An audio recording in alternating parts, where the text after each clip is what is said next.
Hi hello friends, welcome. எல்லாரும் எப்படி இருக்கீங்க? இன்னைக்கு குட்டி குட்டி கத்திரிக்காய் எடுத்து வச்சிருக்கிறேன். இது வந்து எண்ணெய் கத்திரிக்காய் குழம்பு செய்யலாம். ரொம்ப டேஸ்டா இருக்கும். இது இந்த மாதிரி செஞ்சு பாருங்க. இட்லி தோசை கூட வச்சுக்கலாம். சாதத்துக்கு தான் ஊற்றி சாப்பிடணும் அப்படின்னு இல்லை. இட்லி தோசை கூட வச்சுட்டு சூப்பராக இருக்கும் சாப்பிட்றதுக்கு. இந்த கத்திரிக்காவை இந்த மாதிரி கீரல் போட்டு உள்ள எதுனா சொத்தை இருக்கா பூச்சி இருக்கான்னு பார்த்துட்டு அப்புறம் அந்த தண்ணியில் போட்டு வச்சுக்கோங்க. இந்த மாதிரி சொத்தை இருந்ததுன்னா தனியாக எடுத்துருங்க.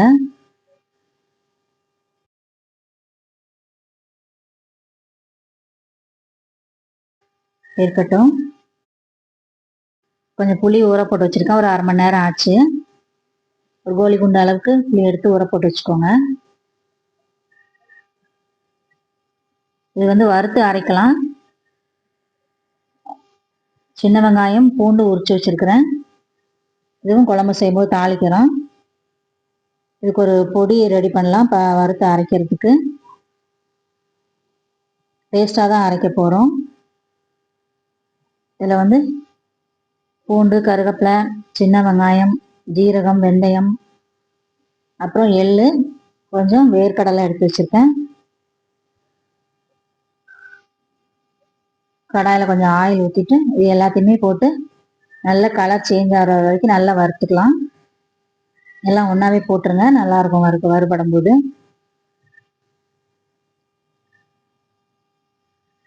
நல்ல கலர் சேஞ்ச் ஆகி வரணும். வறுக்கும் போது நல்ல வாசனை வரும். இந்த வேர்க்கடலை வெங்காயமோட சேர்ந்து வாசனை சூப்பராக இருக்கும். இப்போ நல்லா கலர் சேஞ்ச் ஆகி வந்துருச்சு. இது கூட ஒரு தக்காளி கட் பண்ணி வச்சுருக்கேன், அதையும் சேர்த்துக்கலாம். அப்புறம் ஒரு 3 டேபிள் ஸ்பூன் தேங்காய் எடுத்து வச்சுருக்கிறேன். தக்காளி வதங்கினதுக்கப்புறம் தேங்காய் போட்டுக்கலாம். தக்காளி நல்லா வதங்கிடுச்சு. தேங்காய் சேர்த்து ரொம்ப வறுக்கணும் அப்படின்னு அவசியம் இல்லை. லேசாக பரட்டி விட்டுக்கோங்க போதும்.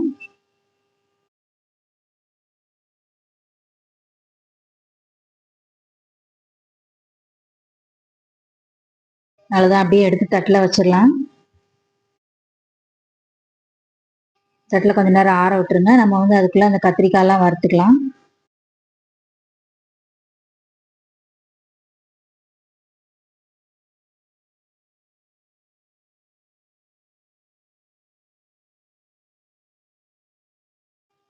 இருக்கட்டும். அதே கடாயிலே வந்து கத்திரிக்காய் நம்ம போட்டுக்கலாம். கத்திரிக்காய் தண்ணியிலேருந்து தனியாக எடுத்து வச்சுட்டேன். அதை அப்படியே போட்டுட்டு ஒரு டேபிள் ஸ்பூன் ஆயில் ஊற்றிக்கோங்க. ஆயிலில் கொஞ்சம் வறுத்துட்டு ஒரு பாதி குக்கு ஆனதுக்கப்புறம் எடுத்துடலாம். அதை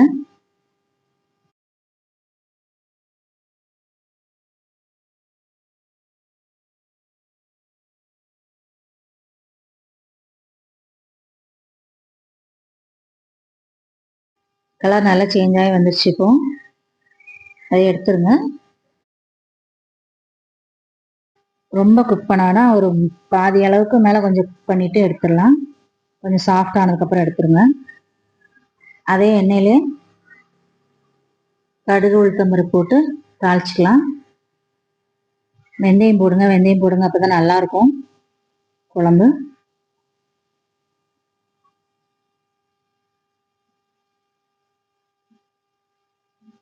போட்டு நம்ம வந்து உரிச்சு வச்சுருக்கோம் இல்லையா, பூண்டு, வெங்காயம், அது கருவேப்பிலை எல்லாத்தையும் சேர்த்துக்கலாம்.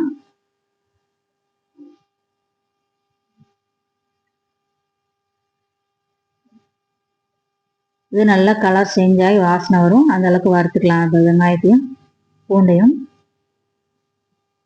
இப்போ அதுக்குள்ளே அது கொஞ்சம் வறுபடட்டும். நம்ம வந்து எடுத்து வச்சுருக்கிறத அரைச்சி எடுத்துக்கலாம்.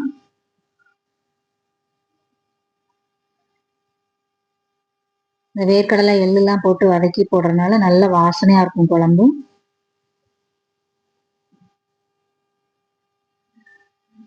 தண்ணி ஊற்றி அரைச்சிக்கலாம்.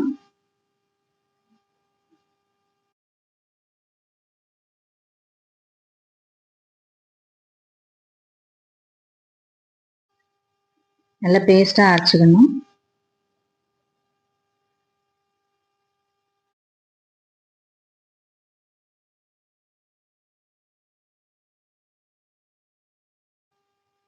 இந்த மாதிரி அரைச்சி எடுத்தாச்சு. வெங்காயம் பூண்டு நல்லா வதங்கிடுச்சு. அது கூட கொஞ்சம் மஞ்சள் தூள், குழம்பு மிளகாய் தூள் போட்டுக்கலாம். காரத்துக்கு ஏற்ற மாதிரி போட்டுக்கோங்க. உங்கள் வீட்டில் காரம் எப்படி சாப்பிடுவாங்க, கம்மியாக சாப்பிடுவாங்கன்னா கம்மியாக போட்டுக்கோங்க, அதிகமாக சாப்பிடுவாங்கன்னா அதிகமாக போட்டுக்கலாம். இதில் ஒரு நான் 3 டேபிள் ஸ்பூன் குழம்பு மிளகாய் தூள் போட்டிருக்கேன். இது வீட்டில் காய வச்சு மிஷினில் கொடுத்து அரைச்சது குழம்பு மிளகாய் தூள். லைட்டாக எண்ணெயில் நல்லா பரட்டி விட்டுட்டு அதுக்கப்புறம் கொஞ்சம் புளி கரைச்சி ஊற்றிக்கலாம்.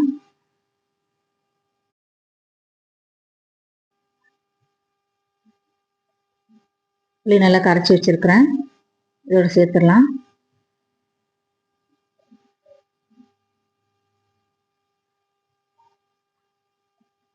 எக்ஸ்ட்ரா கொஞ்சம் தண்ணி ஊற்றிட்டு உப்பு போட்டுக்கோங்க. குழம்பு நல்லா ஒரு 5 நிமிஷம் கொதிச்சதுக்கப்புறம் கத்திரிக்காய் சேர்த்துக்கலாம். இந்த பச்சை வாடை அந்த மிளகாத்தூள் புளியோட வாசனை போனதுக்கப்புறம் கத்திரிக்காய் சேர்த்துக்கோங்க. கத்திரிக்காய் சேர்த்துட்டு உடனே அந்த பேஸ்ட்டையும் சேர்த்துருங்க.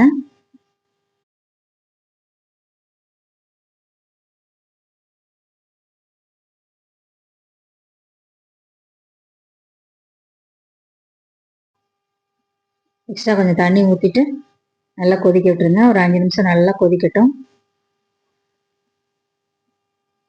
இந்த மசாலாவோட சேர்ந்து நல்லா கொதிச்சதுக்கப்புறம் இறக்கலாம். மூடி வச்சிருங்க, இல்லைன்னா அந்த திக்னஸ் ஆகி கொஞ்சம் கொதிக்கும் போது தெரிக்கும்.